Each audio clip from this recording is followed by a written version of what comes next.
ওয়ালাইকুম আসসালাম। কেমন আছেন আপনি? আলহামদুলিল্লাহ। তোমার বাবা আছে? আর একটু জোরে বলো, আছে বাবা? তুমি এতিম? তুমি কি ভর্তি হয়েছো আমার মাদ্রাসায়?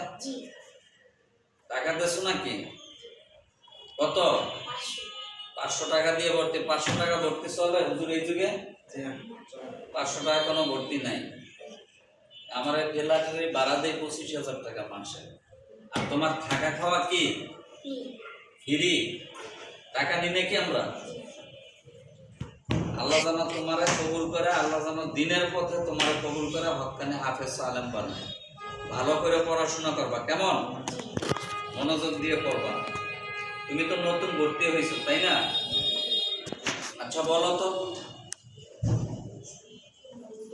তোমরা কয় ভাই বোন? 2 ভাই 1 বোন। আচ্ছা ঠিক আছে।